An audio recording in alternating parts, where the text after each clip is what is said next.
За тэгэхээр энэ хувийн нэмэлт тэтгэврийн тухай хуулийн төслийг одоо бас зарчмын хувьд одоо дэмжиж байгаагаа бас илэрхийлэхийг хүсэж байна. Тэгээ манай одоо байнгын орооны гишүүд бүгд одоо дэмжиж за тэгээд маш олон одоо санал одоо асуултуудыг тавьж хэлцэх одоо хугацаанд бас олон асуудлуудыг бас гишүүдийн саналуудыг бас тусгаж оруулах нь зөв болов байхаа гэж бодож байна.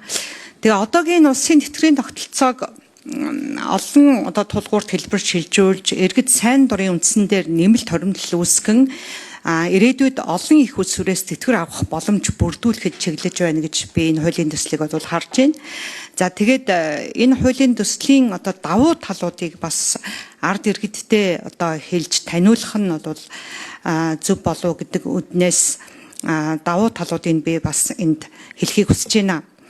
За энэ хууль одоо батлагдсанараа иргэд нэмэлт хуримтлалтай болно, тэтгэврийн орлогын их үсэр нэмэгдэнэ, хуримтлал өвлөгдөнө, за санхүүгийн зах зээлд урт хугацааны хөрөнгө оруулалт бий болно, иргэдийн хуримтлалын одоо соёл нэмэгдэнэ гэсэн ийм давуу талуудыг би бас хэлхийг хүсэж байна. За мэдээж сайнны хажуугаар сар бас сөрөг дагавар бол дагалдаж одоо явдаг. За тэгэхээр нэг анхаарах зүйл байгааг бас хэлэх нь зүйтэй болов гэж бодож байна. За хуримлагдсан сангийн хөрөнгийн аюулгүй байдал.